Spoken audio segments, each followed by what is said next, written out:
Et mon invité du jour est Hervé Juvin. Il est connu des téléspectateurs de TV Liberté. Il est essayiste, auteur de nombreux ouvrages, notamment sur les thèmes de l'écologie et de la politique. Il vient nous présenter son ouvrage « France, le moment politique », un ouvrage d'un peu moins de 300 pages en forme de manifeste pour redresser la France face aux enjeux qui se présentent à elle. Bonjour monsieur. Bonjour. Alors à qui est destiné cet ouvrage ? Cet ouvrage, c'est un manifeste écologique et social. C'est écrit en couverture. Mais c'est d'abord un manifeste français. Et j'adresse cet ouvrage à tous les Français qui sont inquiets pour l'avenir de la France, qui se posent des questions parce qu'ils ne comprennent pas, parce qu'ils ont quelquefois l'impression de subir et parce qu'ils ont envie d'agir. Éric Zemmour a écrit « Le suicide français ». Marcel Gauchet, de son côté, a enquêté sur le malheur français. Eh bien, pour ma part, je ne crois pas au suicide français. Pour ma part, je crois que la France est ce qu'il y a de mieux entre nous. Et je crois aussi que s'il y a un malheur éprouvé par beaucoup de Français, c'est simplement parce qu'ils attendent plus et mieux de la France que ce que 2 ou 3 quinquennats pour eux, pour rien, lui ont donné. Je crois que les Français ont envie d'une France plus grande, d'une France plus forte, d'une France plus française aussi. Et c'est à eux que s'adresse ce livre. Je constate la panne d'idées dans laquelle s'enlise aujourd'hui la vie politique française. Je constate le désert d'idées dans lequel l'Union européenne est engluée, et j'ai essayé d'apporter dans le débat public un certain nombre d'idées qui, je le crois, devraient compter pour les 10 ou 15 années à venir. Alors, vous proposez un manifeste qui est écologique et social, comme c'est inscrit sur l'ouvrage. Écologie sociale, les Français comprendront. Écologique, c'est plus compliqué. On l'a vu notamment quand Ségolène Royal s'attaquait à l'huile de palme. Elle s'est attaquée à ça, tout le monde l'a tourné en ridicule. Finalement, ça n'a mené à rien. Aujourd'hui, depuis un mois, on apprend qu'il va y avoir encore plus d'huile de palme en France, selon un rapport de Greenpeace. L'élection d'Emmanuel Macron, c'est aussi la défaite de l'écologie, dans le sens où c'est le président qui apportait peut-être le moins de garanties d'un point de vue écologique. Alors, c'est compréhensible de s'intéresser à l'écologie pour vous, pour des personnes qui réfléchissent beaucoup, mais pour les Français, c'est pas audible. Comment faire passer un message écologique aux Français ? Je ne suis pas sûr que ce ne soit pas audible, mais je voudrais revenir sur un point. Je ne sais pas si Emmanuel Macron est le moins écologique des candidats. Je constate qu'il a pris manifestement la bonne décision sur Notre-Dame-des-Landes. L'avenir n'est pas à toujours plus d'aéroports, toujours plus de surfaces bétonnées, toujours plus de biens et de personnes qui circulent dans tous les sens, et trop souvent pour rien. L'avenir est certainement à une économie plus lente et plus économe en transport. L'avenir est sûrement à une économie beaucoup plus localisée et territorialisée. Et en ce sens, au moins, il aura pris une bonne décision. Il y a le TAFTA aussi, il y a d'autres éléments. Tout à fait, bien entendu. Mais je voulais simplement répondre sur ce point.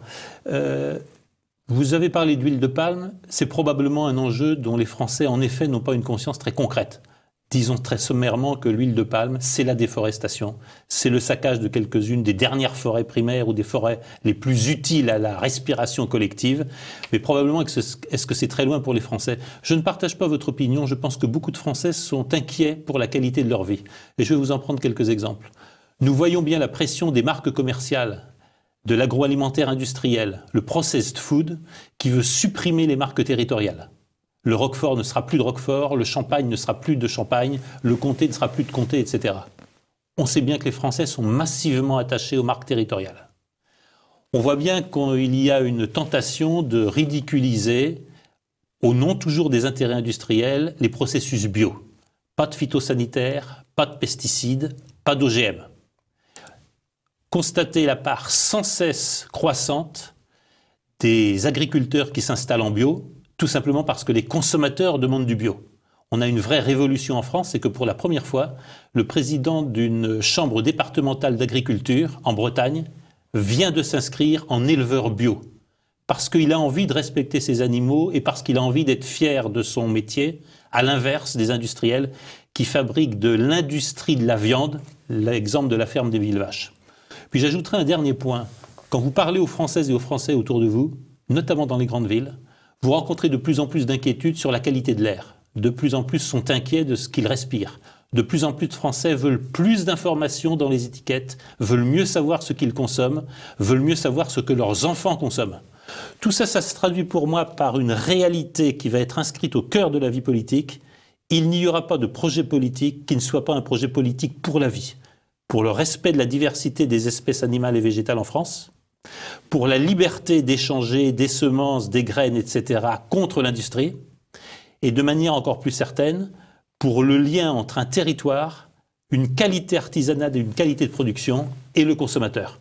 Et ça, je pense que 2 Français sur 3 sont inquiets pour leurs conditions de vie à venir, 2 Français sur 3 partagent cette inquiétude écologique.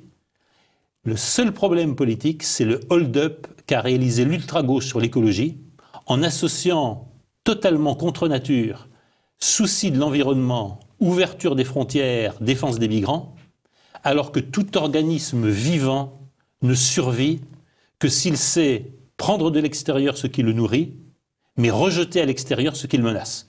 C'est le propre des frontières. Il faut réconcilier l'écologie avec la nation, il faut réconcilier l'écologie avec un projet national à long terme. Alors, vous parlez de l'extrême gauche, ça tombe bien, de l'extrême gauche écologiste, ça tombe bien, parce que c'est souvent elle qui est aussi force de proposition. Notamment, vous évoquez une proposition qu'on peut aussi retrouver chez eux, mais aussi chez notamment Laurent Ozon dans les années décisives, cette idée de taxe écologique, de TVA écologique, qui consisterait à la baisse de la TVA, je cite, selon vous, pour les produits respectueux des équilibres et de la diversité biologique. Alors, tout ça, c'est une belle idée, ça paraît sympathique, mais comment ça peut être mis en place face aux géants de l'économie de l'agroalimentaire? C'est la phase à venir de la mondialisation. La première phase de la mondialisation, c'est la généralisation des techniques. Il y a probablement 5 milliards d'êtres humains qui ont un téléphone portable et on ne va pas s'en plaindre. Simplement, la mondialisation a eu cette conséquence qui a été au cœur de l'élection de Donald Trump aux États-Unis. C'est une des phrases les plus répandues aux États-Unis. La mondialisation a fait une poignée de milliardaires, de gens qui ont réduit des millions de leurs voisins au chômage, détruit leurs villes et leurs quartiers, pillé et ruiné leur territoire et ses infrastructures. C'est la situation actuelle. Elle est très simple. C'est 10 milliardaires qui tiennent 4 milliards de personnes, si je me tiens à vos chiffres. Tout à fait. Je viens de le lire. Bravo. C'est tout à fait cela. Or, cette situation est aberrante. Or, cette situation se traduit par une réalité très simple. Pour produire des biens en France, vous êtes soumis à un certain nombre de normes, et heureusement. Vous êtes soumis à des contrôles publics, et heureusement. Vous êtes soumis à une expertise publique qui, en France, demeure considérable. Eh bien, vous délocalisez votre production. Vous allez produire en Afrique, dans certains pays d'Asie du Sud-Est, jadis en Chine. Vous n'avez pas les mêmes normes. Vous n'avez évidemment pas le même coût du travail, mais vous avez surtout une capacité à polluer pratiquement infinie. Est-ce qu'il est tolérable que ces produits dans ces conditions fassent concurrence aux produits réellement travaillés sur notre sol avec nos conditions et nos normes? Non. C'est pourquoi une taxe environnementale, une écotaxe, c'est pourquoi l'idée de remettre à niveau les différents moyens de production en tenant compte de toutes leurs externalités, notamment environnementales, peut-être aussi sociales, est absolument nécessaire. Ce sont nos amis américains qui nous ont vendu l'idée du terrain de jeu unique sur lequel les règles du jeu doivent être égales. Eh bien, je constate que sur le plan environnemental, les règles du jeu ne sont pas égales. Une écotaxe ou une TVA environnementale aurait le grand avantage de mettre un peu à niveau les conditions de la concurrence entre une entreprise qui produit en France et qui embauche des Français et une entreprise qui délocalise sa production, peut polluer sans compter et détruire la production nationale. C'est un type de politique qui devra par contre être européenne, puisque... Tout à fait. Dans le cadre actuel, c'est une politique qui doit être européenne. Plus proche de la Ruhr que... Dans le cadre actuel, c'est une politique qui doit être européenne. Et alors, vous parlez également, est-ce que vous pouvez nous en dire plus sur la notion de politique de renouveau territorial? Oui, je pense que l'une des incarnations les plus fortes aujourd'hui de la fracture sociale, c'était le grand thème des années 90, c'est devenu la fracture territoriale. Je pense à tous ces abandonnés de la République. Je pense à tous ces territoires qui voient se dégrader leurs infrastructures et qui voient l'État peu à peu renoncer à l'égalité territoriale. Pour le dire d'un mot, on est passé d'une politique très ambitieuse en France, qui date de plusieurs siècles, d'aménagement territorial, à une politique voulue et organisée de désaménagement du territoire. J'en prendrai quelques exemples. La privatisation du logement social, elle est en cours. C'est un outil considérable de bon fonctionnement social dont les élus locaux et régionaux vont être privés. Dégradation des infrastructures du fait des privatisations. On connaît la logique des privatisations. acheté souvent à prix bradé des infrastructures, certaines ont été construites pendant des décennies, en tirer de leur usage payant le maximum de dividendes pour les actionnaires, et quand les infrastructures se sont dégradées, parce qu'on n'a pas investi pour les entretenir, se retourner vers l'État en disant « Ah, nous n'avons pas les moyens de rénover les infrastructures, il faut le faire ». À cet égard, je ne peux qu'être très inquiet devant les projets de privatisation de la SNCF, de privatisation de la Poste, etc., etc. Il faut bien voir de quoi il s'agit. Il ne s'agit pas de la République en marche, il s'agit de la France en marche arrière. On est en train de revenir sur tout ce qui a été fait depuis 1958 et bien avant avec le Conseil national de la résistance. On est en train de revenir sur 1936 et à certains égards, on est en train de revenir sur 1789. On est en train de revenir sur une fonction de la monarchie ou aujourd'hui de l'État qui est de servir de garant aux intérêts privés des fermiers généraux. L'État français est en train de se transformer en garant des dividendes que le capital nomade essaye de percevoir en pillant les infrastructures et en pillant les biens communs des Français. Cela, je ne l'accepte pas et c'est l'origine d'une réflexion assez poussée dans cet ouvrage sur de nouvelles formes de privatisation sous forme coopérative, sur le fait qu'il faut de toute urgence créer un fonds souverain qui s'appropriera une partie des biens communs des Français précisément pour les mettre à l'abri du capital nomade et à l'abri des ambitions internationales. Parce que nous ne nous faisons pas d'illusions. Pour le modèle dominant aujourd'hui à l'œuvre et que nous subissons, la terre est un bien comme les autres. Combien de temps les SAFER vont-elles résister aux industriels de l'agroalimentaire et de la concentration des terres? Pour l'idée dominante, les hommes et le travail humain, c'est un capital comme un autre. Il doit se négocier librement partout dans le monde. Combien de temps allons-nous résister à la montée de l'esclavage que cache l'idéologie immigrationniste?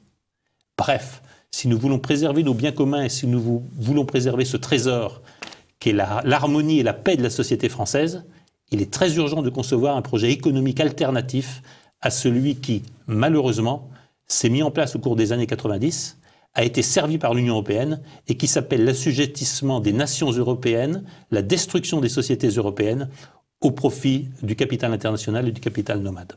Alors justement, ça tombe très bien que vous parliez d'immigration, parce que ça va me permettre de faire une transition avec la question démographique, qui est encore plus tabou à de nombreux égards que cette question d'immigration. Alors je vais vous citer, ce que je ne fais pas souvent, mais je n'ai pas retenu la phrase par cœur, vous m'en excuserez. Alors avec une brutalité regrettable, Indira Gandhi et Mao Tse-tung ont sauvé leur pays d'abord, le monde ensuite d'une explosion démographique, etc. Alors c'est une phrase assez dure, ou en tout cas assez tranchée, sur cette question démographique. La France, pourtant, ne connaît pas un gros problème de démographie, c'est plutôt la démographie africaine qui vient poser problème en France. Pour répondre à cette question, qu'est-ce qu'il faut faire? Qu'est-ce qu'il faut faire sans justement tomber dans ce que vous dénoncez, c'est-à-dire une forme de néocolonialisme? Tout à fait. Ce que je veux dire, ce n'est pas que j'approuve les mesures autoritaires, brutales, voire cruelles, qui en leur temps ont permis au gouvernement d'Indira Gandhi et à la Chine de Mao Tse-tung de limiter le nombre des naissances. Je dis simplement que interdire dans nombre d'enceintes internationales, et par exemple lors des négociations sur le climat, interdire d'évoquer le fait que des politiques publiques de contrôle des naissances et de réduction du nombre des naissances sont quelque part de salut public, ça me paraît une très mauvaise chose. On ne peut pas dissocier le sujet environnemental et écologique de la limitation du nombre des naissances, et on ne peut pas dissocier la liberté des pays de conduire des politiques démographiques de ce souci environnemental et de ce souci qui est le souci de notre survie à tous. Si l'une des affirmations fortes dans ce livre, c'est que le temps du « je », égo, moi est fini, le temps du « nous » commence, c'est parce que je considère que l'épuisement des ressources, notre confrontation aux limites de la planète, va nous confronter dans peu de temps à la question de notre survie collective. Et ne nous faisons aucune illusion, personne ne survivra seul. Nous ne survivrons qu'à travers des communautés organisées, nous ne survivrons qu'à travers des communautés capables de susciter un idéal de bonne vie, totalement différent de l'idéal de « enrichissez-vous, consommez toujours plus, accumulez, croissez », qui nous conduit définitivement dans le mur. C'est en ce sens que le « nous » collectif va remplacer l'individualisme libéral et ces formes d'hyper-individualisme que sont l'idéologie de l'homme hors sol, de l'homme de rien, de l'homme indéterminé, auquel malheureusement nous sommes exposés aujourd'hui. Alors justement, j'en profite pour rebondir. L'homme hors sol dont vous parlez, on l'opposera par exemple à l'homme enraciné que vous évoquez dans votre ouvrage. Alors cette idée d'enracinement, elle revient de plus en plus dans les débats d'idées, lors de conférences, tout ça. Mais cet enracinement, est-ce qu'il n'est pas contradictoire avec l'ADN même des Européens, qui sont aussi des pionniers, qui sont allés découvrir l'Amérique, qui ont conquis de nombreuses terres, qui sont allés jusqu'à... Je pense que c'est exactement le contraire. Je pense qu'on est d'autant plus apte à dialoguer avec les autres, d'autres cultures, d'autres langues, d'autres civilisations. Je pense qu'on est d'autant plus apte à aller planter sa tente ou ancrer son bateau sur des continents inconnus, qu'on sait très bien d'où l'on part et où l'on reviendra. Je prendrai l'exemple des Bretons, des Basques, des Corses. Ils savent très bien d'où ils sont partis. Ça n'est pas un hasard si ces Français ont été parmi tous ceux qui ont quelque part conquis le monde. Je crois qu'on est d'autant plus à l'aise dans le monde qu'on sait très bien d'où l'on vient et où l'on retournera. J'en profite pour souligner un point qui me paraît très important et qui m'inquiète pour la France d'aujourd'hui. La France de l'individu doté de tous ses droits, la France de l'individualisme radical, la France de cette illusion selon laquelle tous les hommes sont les mêmes partout dans le monde, c'est une France qui se coupe du monde. Le monde aujourd'hui, c'est un monde d'identité en effervescence. Le monde d'aujourd'hui, c'est le monde du retour de ce que, chez Donald Trump aux États-Unis, on appelle « the identity politics », la politique identitaire. Il n'y a pas plus hindou que les supporters de Narendra Modi. Il n'y a pas plus chinois que ceux qui aujourd'hui travaillent avec le président Xi Jinping à la conception de la civilisation écologique par laquelle la Chine veut mettre fin à la sidération pour l'économie et pour l'enrichissement sans limite du modèle anglo-américain. Il n'y a pas plus américain que les gens du Texas, du Connecticut ou du Nouveau-Mexique qui ont voté pour Trump. Nous nous faisons une illusion radicale en Europe en pensant que tous les hommes sont les mêmes et que tous n'aspirent qu'à vivre selon le même modèle. Toute l'évolution du monde depuis 10 ans affirme cela. Et ce livre est aussi un message aux Français, réveillez-vous. Les Français ont été riches en monde. Un paysan breton était capable d'aller au Mali, il était capable d'aller en Haute-Volta à l'époque, et de parler d'égal à égal avec un paysan du coin, parce qu'ils savaient ce qu'était qu'une croyance religieuse, ils savaient ce qu'était la nature, ils étaient proches des animaux, des végétaux, et puis ils avaient tous une identité. Je pense qu'aujourd'hui, ces Français ou ces Européens qui se rêvent sans identité, citoyens du monde, qui n'ont plus aucun rapport avec la nature, aucun rapport avec le tragique de l'histoire, qui ne sont plus très certains de leur identité, d'ailleurs qui s'en fichent, ils sont incapables de comprendre ce qui anime un hindou, ce qui anime un chinois, ce qui anime aujourd'hui un des électeurs de Donald Trump, on le voit quotidiennement dans la presse. Je crois que les Français et les Européens se sont coupés du monde. Et ce livre est aussi un message, attention, non l'homme, comme le disait Emmanuel Lévinas, l'homme n'est pas un arbre et l'humanité n'est pas une forêt. Mais si on n'a pas gardé un contact avec la terre qui est sous nos pieds, si on a perdu un contact avec nos singularités qui font la richesse du monde, avec ces identités toutes différentes qui sont le trésor commun de l'humanité, eh bien on ne comprend rien au monde tel qu'il va et au monde tel qu'il vient. C'est pour moi une des grandes inquiétudes parce qu'une partie de la politique extérieure de la France et naturellement de l'Union européenne est entachée de ce vice de constitution, ne pas comprendre l'insurrection de la différence qui a lieu, ne pas confondre l'insurrection des identités nationales et des identités singulières qui est en train de balayer le monde. Et quelque part, l'Europe est en train de se mettre en congé du monde. Je crains qu'elle ne le paye très cher. Ce que vous évoquez là, c'est ce qu'on appelle aussi la dormition européenne. Mais Tout comment expliquer le fait que tout le monde se réveille, sauf les Européens, sauf les Français, alors que les autres pays sont exposés aux mêmes maux, en quelque sorte, si on prend par exemple la culture massive américaine, l'omniprésence du numérique, le fait de se couper de la nature. On est confronté au même problème que des Américains et puis même que des Chinois qui habitent en ville et qui sont quand même nombreux. Comment vous expliquez qu'en Europe, ou en tout cas en Europe occidentale, sur la pointe occidentale de l'Europe, cela ne fonctionne pas? Pourquoi il n'y a pas encore de réveil?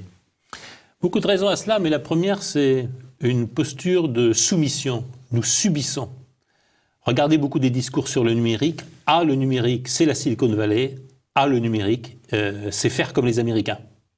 Ben, je vous invite à regarder ce qui se passe en Inde.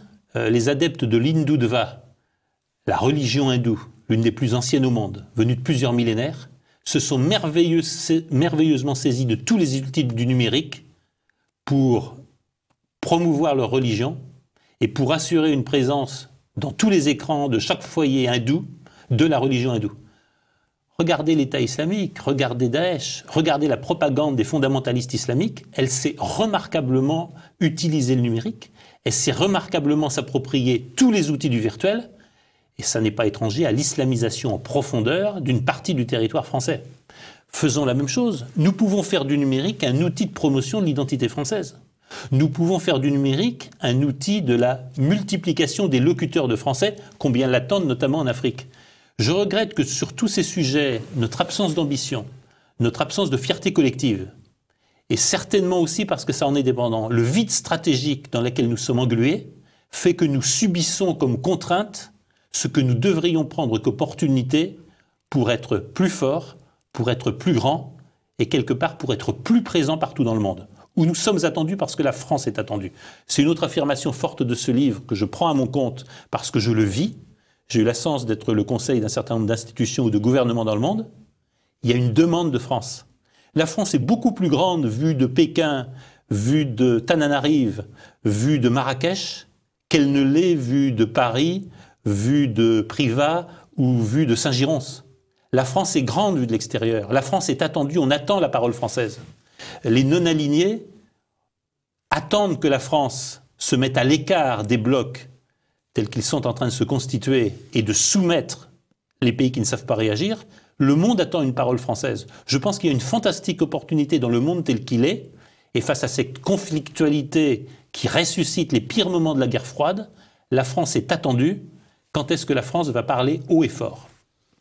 Alors vous avez évoqué dans votre réponse la question de l'islamisation. Alors justement, il est question un peu d'islam, d'identité, de ce qu'est être français, qui est opposé à être de France ou être français, il me semble. Justement, sur la question de l'islam, vous êtes pour le coup assez... vous n'êtes pas dans la vindicte, vous n'êtes pas dans la caricature. Et vous dites à même avoir un certain respect pour l'islam. Est-ce que vous pensez qu'une intégration est possible pour les Français de confession musulmane ? Est-ce qu'on peut être français, pleinement français et musulman ?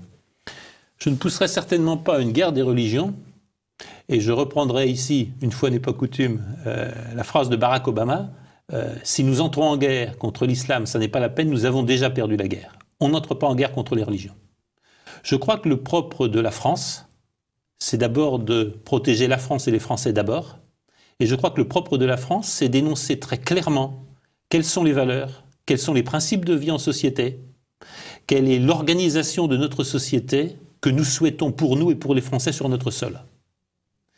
Et je suis très mal à l'aise quand j'entends tel ou tel, Barack Obama au Caire, le président Hollande, institué grand professeur d'islamologie en d'autres temps, dire aux musulmans ce qu'est leur foi religieuse et dire aux musulmans ce que signifie le Coran. Enfin, quelle rigolade! C'est aux musulmans eux-mêmes de nous dire, une fois que nous aurons clairement affirmé les principes de la vie en France, s'ils estiment que leur religion et leur foi est compatible. C'est à eux de le dire, je ne le dirai pas à leur place. Ce que je constate en revanche avec inquiétude, c'est l'islamisation en profondeur de la société française qui me paraît un danger bien plus réel que celui du terrorisme. L'islamisation en profondeur de la société française, c'est cette présence massive de mosquées déclarées ou pas, d'écoles coraniques, un système d'entraide sociale qui fait que ici ou là en France, on paie les femmes pour porter le voile, on paie les familles dont les enfants vont à l'école coranique, tout simplement parce que les dons en argent permettent de le faire. Et c'est en quelque sorte une société qui s'institue en marge de la société française, sans grand contrôle, sans grande visibilité, et à la faveur de concessions dont certaines sont criminelles, par des élus qui savent dealer avec les associations musulmanes locales, avec les imams et avec les frères musulmans, à leur élection future. Ça n'est pas très convenable. Je crois que c'est extrêmement dangereux à terme. Et donc je crois qu'une France fière d'elle-même, une France forte de son identité, peut intégrer massivement, mais à la condition de ne transiger sur rien. Nous ne transigerons pas sur la liberté des femmes, nous ne transigerons pas sur les droits des minorités, nous ne transigerons pas sur le fait que les discours de haine contre certaines minorités, contre certaines populations, n'ont pas leur place sur le territoire français. Et aujourd'hui, nous faisons preuve d'un manque exemplaire de vigilance à cet égard. Ça n'est pas pour rien que certains de mes interlocuteurs, en Égypte, au Maroc ou ailleurs, disent que le vrai front de lutte contre les frères musulmans, pour eux, maintenant, il est en Europe. Parce que nous faisons preuve d'une négligence et d'un aveuglement coupable. Alors pour revenir à des questions qui vont plus au niveau international, le livre est dense, donc je dois passer d'un sujet à l'autre comme ça. La Russie, vous parlez de la Russie comme facteur d'équilibre dans des éléments d'analyse que vous faites. Pourtant, son PIB est le 12e dans le monde et ses dépenses militaires sont par exemple 10 fois inférieures à celle des États-Unis, 3 fois inférieure à celle de la Chine. Donc est-ce que cette Russie, facteur d'équilibre qui s'inscrit dans un monde multipolaire, est-ce que c'est pas plutôt un fantasme qu'une réalité, puisque la Russie ne fait culturellement, économiquement pas le poids face aux États-Unis, qu'on le veuille ou non? Je serais très prudent sur ce constat. À plusieurs reprises, lors de crises internationales graves, si je résumais d'un mot, quand réellement ça chauffe, Américains et Russes savent dire à tous les autres de sortir de la table des négociations parce que ça se passe entre eux.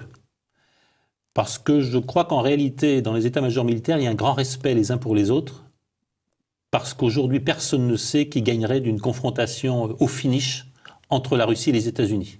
Et il faut naturellement s'en réjouir. Si nous n'assistons pas à un impérium américain étendu partout dans le monde, s'il reste à la faveur de cet équilibre des forces, s'il reste des possibilités d'arbitrage, s'il reste des possibilités de liberté par rapport à la volonté des gouvernements démocrates américains d'imposer partout dans le monde le système de valeurs et l'American Way of Life, on le doit à la puissance russe. Et donc je crois que nous, Français, nous devrions davantage nous rappeler d'abord que le principal effort de la lutte contre le nazisme et de la victoire finale sur l'Allemagne nazie, il a été porté par la Russie soviétique. Nous devrons davantage nous rappeler de Normandie-Niemen et des héros français qui se sont battus dans l'aviation russe de cette époque. Nous devrions aussi davantage nous rappeler qu'à plusieurs reprises, c'est la Russie qui a sauvé la France de l'invasion. La Grande-Bretagne, après la défaite de Napoléon, voulait démanteler la France. C'est quelque part la Russie des tsars qui l'a sauvée. Et c'est l'offensive des tsars lors de 1914 qui aboutit à un massacre des troupes russes de l'époque, mais qui a soulagé le front de l'Ouest et qui a probablement permis la victoire de la Marne. Nous devrions nous rappeler davantage de ce que nous devons à la Russie, nous devrions nous rappeler davantage de nos liens historiques, culturels et à tout niveau avec la Russie. Et à cet égard, je ne pourrais que reprendre, c'est très connu, mais ce que disait le général de Gaulle, nous n'aurons pas une Europe forte, indépendante et libre si nous ne savons pas travailler avec la Russie et si nous ne savons pas nous réconcilier avec cette profondeur stratégique du continent eurasiatique qui va non seulement de Brest à l'Oural, mais peut-être de Brest à Vladivostok. La route de la soie nous en donne l'occasion. Le projet géostratégique de très grande ampleur chinois, c'est l'occasion de réaliser une unité territoriale qui marginalise les puissances de la mer.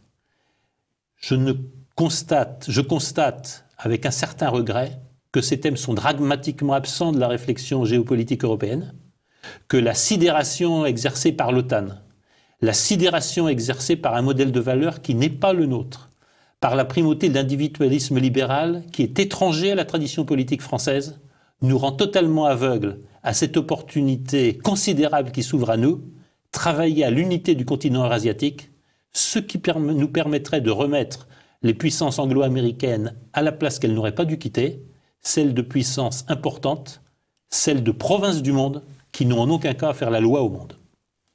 Alors aujourd'hui, votre manifeste porte disons, un projet d'une France forte dans un monde multipolaire, mais la réalité, c'est aussi qu'en France, le président de la République est Emmanuel Macron, son homologue allemande est Angela Merkel, et il me semblerait qu'ils n'ont pas tout à fait la même vision que vous du monde. Donc comment justement aboutir à ce que vos idées prennent quand on voit aujourd'hui qui dirige les principaux États européens?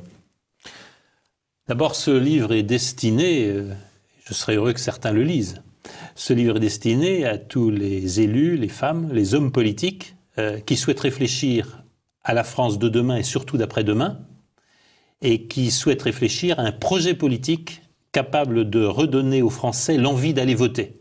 Parce que la plus grave crise politique, c'est la montée de l'abstention. Je ne voudrais pas être cruel, enfin Emmanuel Macron a été élu par beaucoup moins que la moitié des Français. Et la montée permanente de l'abstention et du vote blanc ça n'est pas simplement une inquiétude politique, c'est une inquiétude démocratique. Il y a un niveau où les élections ne veulent plus rien dire.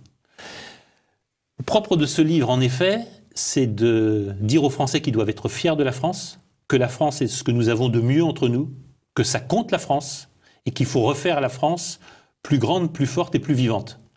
À cet égard, je ne peux qu'espérer souhaiter que le président de la République, Emmanuel Macron, réussisse, parce que je suis citoyen français, et parce que son échec, ce serait celui de tous les Français.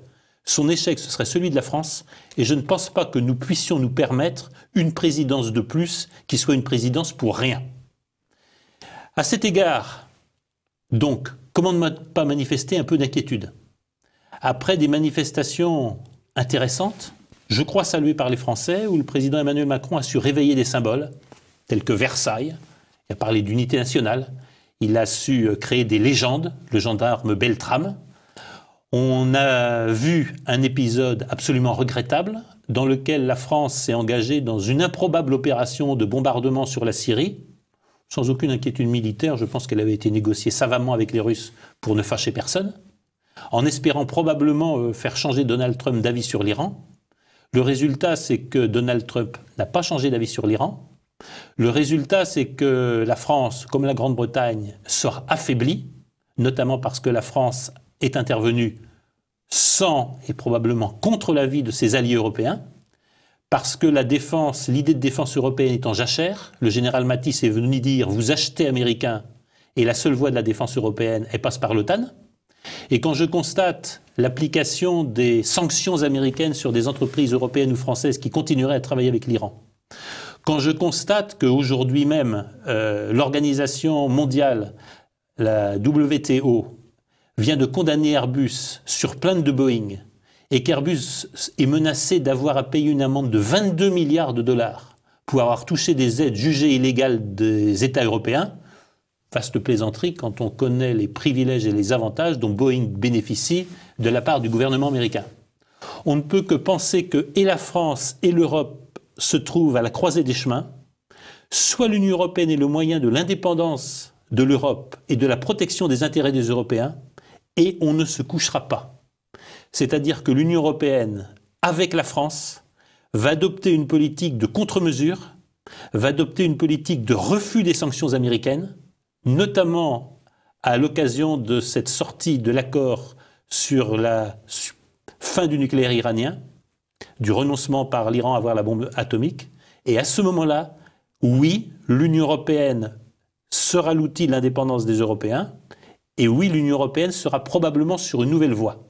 J'en doute. Je pense qu'après quelques déclarations martiales, une fois de plus, par vide stratégique, la France et l'Europe vont se coucher devant l'impérium américain et devant des décisions unilatérales qui, je le rappelle, ne sont pas celles du Conseil de sécurité de l'ONU et ne sont pas celles de l'ONU. C'est une occasion manquée pour l'Union européenne parce qu'elle aura prouvé qu'elle ne sert en rien les intérêts de l'Europe et des Européens. Mais je pense aussi que ce sera une occasion manquée pour la France. Et elle rendra de plus en plus urgente l'expression d'une vision claire et ambitieuse du président Emmanuel Macron pour la France dans le monde pour les années à venir. À ce jour, je n'ai encore rien entendu. J'attends, j'espère, mais je suis inquiet. L'Europe, en tout cas l'Union européenne telle qu'elle existe, peut-elle être encore sauvée? Alors, il y a encore la France de Merkel, la France d'Emmanuel Macron et l'Allemagne de Merkel, mais on voit les élections italiennes donnent de plus en plus de place aux populistes. L'Europe centrale bouge aussi beaucoup avec les pays du Visegrad. Est-ce que c'est fini, l'Union européenne? Alors, votre discours m'étonne un peu. Vous êtes dans la lignée des eurocrates de Bruxelles qui considèrent que si on ne continue pas à faire toujours plus de pas, même dans la mauvaise direction, on est anti-européen. Je crois que ce n'est pas le cas. Je crois qu'on a peut-être un renouveau de l'Europe contre l'Union européenne. À bien des égards, l'Union européenne aujourd'hui, c'est ce qui détruit l'Europe. L'Union européenne détruit l'Europe en détruisant les nations. L'Union européenne détruit l'Europe en refusant de faire ce que Rémi Braque, dans une phrase fondatrice, nous a appelé à faire, en écrivant que l'Europe se fera bien plus en se séparant de ce qui n'est pas elle, qu'en détruisant les nations qui la composent. Si l'Union européenne ne parvient pas à fixer des frontières extérieures à l'Europe, manifestement la Turquie est hors de l'Europe telle que nous la concevons. Si l'Union européenne ne parvient pas à protéger les nations européennes, notamment d'une immigration incontrôlée qui s'apparente de plus en plus à un trafic organisé d'esclaves et qui est en train de devenir une des premières sources de revenus de toutes les mafias installées des deux côtés de la Méditerranée. Si l'Union européenne n'est pas capable de dire non aux décisions unilatérales de nos alliés américains ou de toute autre puissance dans le monde d'ailleurs, qu'elle soit chinoise ou russe, alors très clairement l'Union européenne ne sert à rien.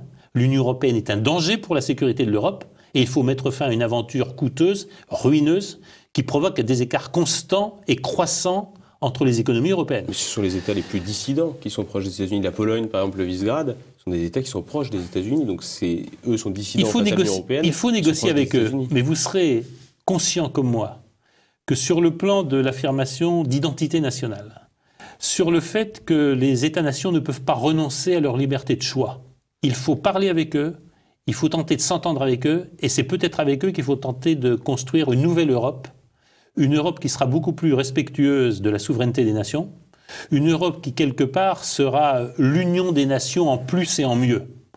Aujourd'hui, nous assistons à une désagrégation extrêmement violente de l'Union européenne, ce qui est un danger pour nous tous. Mais aujourd'hui, je ne vois pas dans les projets européens, que ce soit celui d'un ministre des Finances en commun, que ce soit d'un budget européen commun auquel je crois jamais l'Allemagne ne consentira, je ne vois pas, ou que ce soit dans les folies fédéralistes des uns et des autres, je ne vois pas ce qui est capable de renouveler un projet européen. Je pense qu'un renouveau européen il viendra d'en bas. Je pense qu'un renouveau européen viendra des préoccupations des hommes et des femmes qui se soucient de leur sécurité, qui se soucient de leur identité, qui se soucient du bien-être de leur société. Je ne vois pas l'Union européenne sur ce terrain-là. Il est urgent qu'elle s'en saisisse, sinon elle aura perdu toute légitimité à parler au nom de l'Europe. Une dernière question, puisqu'on a fait exploser le compteur temps. Vous avez couché vos idées sur le papier, vous avez défendu une idée de la France, d'une France forte. Vous avez un projet, disons, pour la France. Est-ce que vous verriez, par exemple, vous lancer dans la politique, vu le manque de ressources humaines qu'il y a, notamment dans les idées alternatives ? Aujourd'hui, il existe beaucoup de manières de faire de la politique. Mes livres, La Grande Séparation, Le gouvernement du désir, ce sont manifestement des livres politiques. Nous ne pouvons plus continuer à être tenus par les désirs sans limite que la publicité et le monde des services immatériels nous infligent. Nous ne pouvons pas imaginer vivre dans un monde sans séparation, parce qu'un monde sans séparation, ce serait un monde uniforme, et la diversité des cultures et des civilisations est le vrai trésor de l'humanité. Et pour être préservé, ce trésor a besoin de frontières, il a besoin de limites, il a besoin de sociétés qui travaillent sur elles-mêmes sans être soumises à des flux de mobilité incessants et illimités. Ce sont des livres politiques. Ce livre, Le Moment politique, il est lui aussi et beaucoup plus directement politique. C'est un moyen d'agir. Donc j'ai envie de vous répondre en disant que oui, je suis présent, je l'espère, dans le débat politique français. Est-ce que cette présence peut prendre d'autres formes ? Je ne sais pas du tout ce que l'avenir nous réserve. Mais je voudrais terminer en disant que ce livre essaye de répondre à l'inquiétude des Français et au malheur français que je sens autour de moi, que je sens monter à partir du moment où un certain nombre d'élus récents disent, je l'entendais récemment, moi j'en ai rien à faire des problèmes de crèche, les problèmes d'escalier dans les HLM c'est pas mon problème, la question du prix du diesel ou de la limitation de vitesse c'est pas mon problème, moi je suis pour la France des start-up, je suis pour la France de la Silicon Valley, etc. Là je pense qu'il y a un problème de légitimité. Je pense que les élus qui tiennent ce discours ne sont pas légitimes à être les élus de la France. Être élu de la France, c'est prendre toute la France, c'est s'occuper de la fracture territoriale, c'est s'occuper de la France délaissée qui ne veut pas mourir, c'est s'occuper de la vie des territoires, de cette infinie richesse de nos marques territoriales, de la beauté et de la bienveillance de la nature française. Ça, c'est un vrai projet politique. C'est pour moi le cœur d'un projet politique pour les 20 prochaines années. Et en tout cas, c'est ce que j'ai essayé de défendre dans ce livre.